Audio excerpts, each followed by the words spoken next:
Another strong year for RSA Group. What are the highlights? Well, you know, RSA, like all companies, we're here to serve two groups of people, our customers and our shareholders. And I think we can be pleased to say that in 2017, we managed to do both. So from a customer standpoint, we're reporting the first year of increased volumes in about 4 or 5 years. More of our customers stayed with us last year and more joined us. And that shows up in terms of a rise in premiums for the group.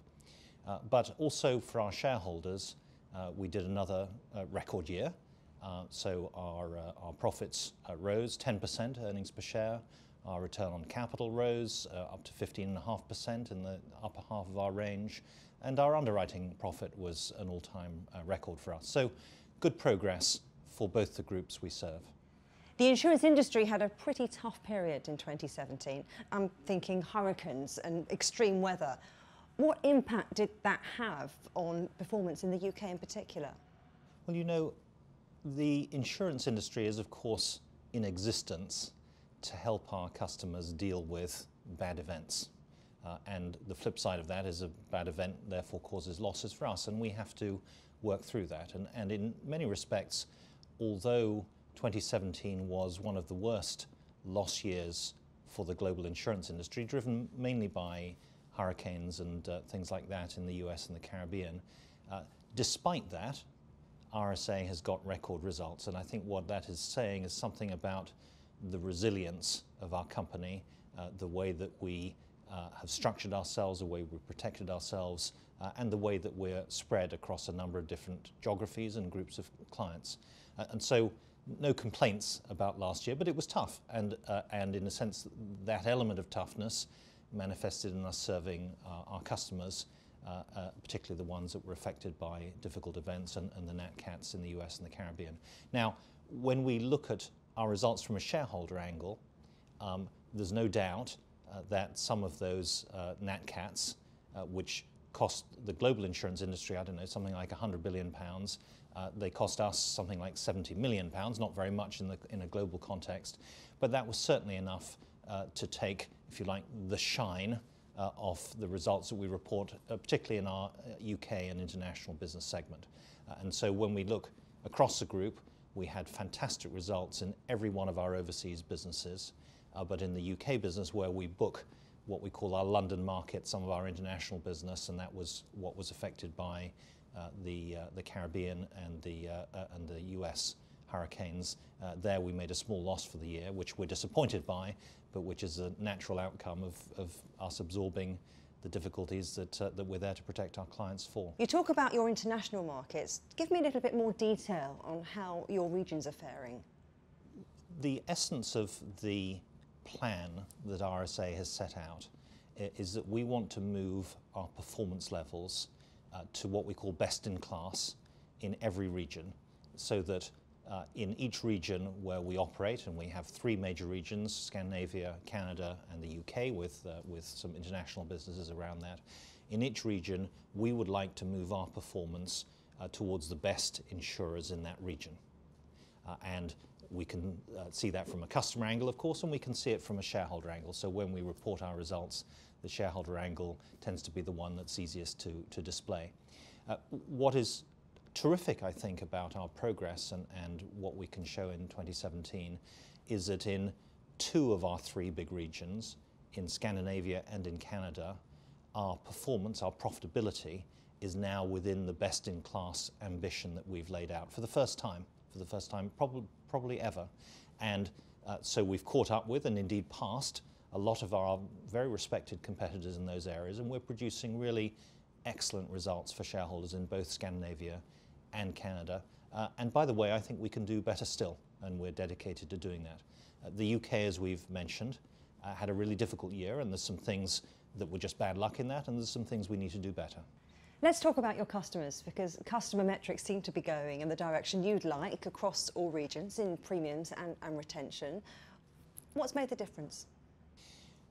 We, of course, exist to serve our customers. That's why we're here. And so we need to do a good job of it over time. But customers' needs are changing, and the insurance industry in some ways is thought of as an old-fashioned industry. In other ways, it's on the front line of some of the modern trends, particularly around technology and data in the world. And so we are trying to deliver our services to customers using technology and data better, so that we can reach people on the internet more easily, so that our service times can be faster, people can serve themselves. Sometimes they can make claims entirely online instead of having to phone people or do it by mail. And so we're trying to do that. We're also trying to use data to be more accurate at pricing our products, so that if you're a safer driver, for example, you can get a lower premium. So right across the piece, the modern world is allowing us techniques and tools to try to serve customers in a different way, in a more accurate way, and a faster way. And piece by piece, we're doing that, and it's pleasing to see in 2017 some customer appreciation of that. Now, there's a lot more to do.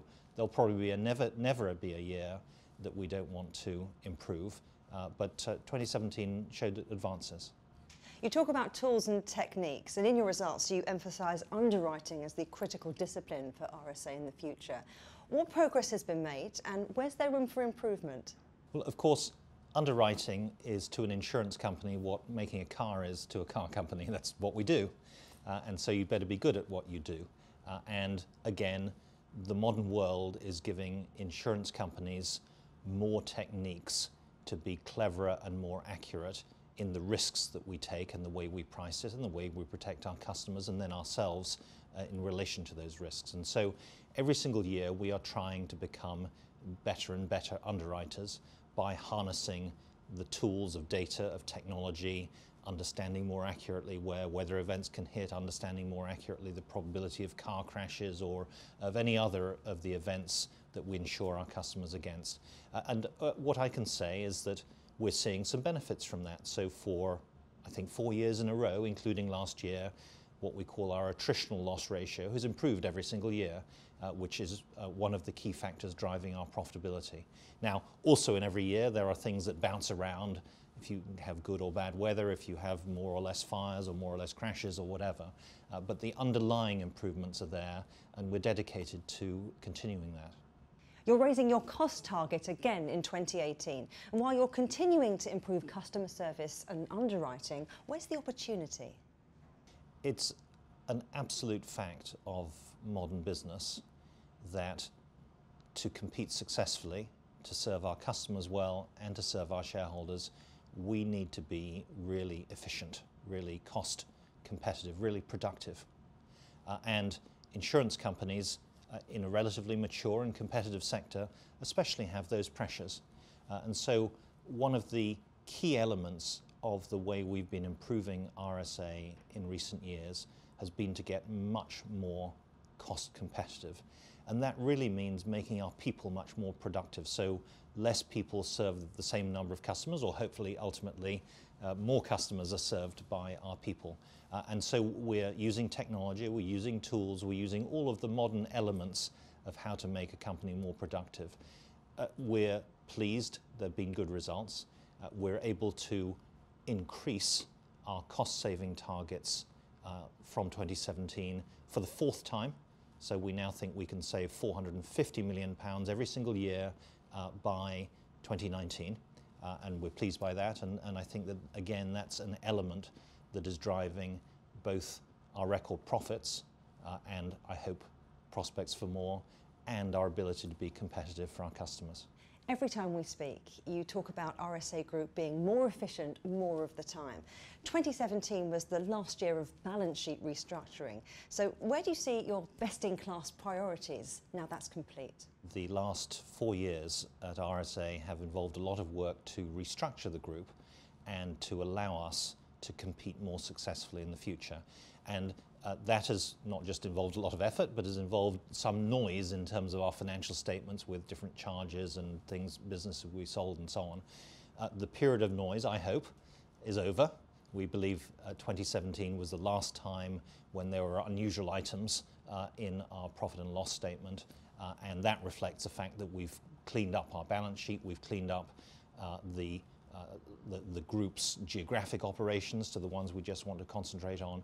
And so that allows us going forward to put 100% of our concentration, of our energy, into serving our customers in the 3 regions we've laid out, our 3 core businesses. And I think that that will help us to perform better both for customers and shareholders. Crystal ball time. How do you feel RSA Group's positioned in the future? I think that the future is very bright for RSA. I think we've set ourselves up to compete successfully. We have, of course, the huge benefit of 300 years of tradition of our predecessors building our reputation, our relationships with clients, and we have to maximize that. And so we're focused in the right areas. We have, I think, a very high ambition. We want to be best in class, and we're establishing hopefully a pretty impressive track record of not just having ambition, but of taking the actions that make those ambitions come true. And so we have now had our second year of record profitability. Our shareholder dividends have been climbing very sharply on the back of that. We've set out ambitions for the next several years in terms of profitability. The dividend flows we think can go with that, as well as what we want to do for customers. I think there's a lot of evidence that suggests that we can make those ambitions, and if we do, this company will be performing very well for those that we seek to serve. Stephen Hester, thank you very much. Thank you.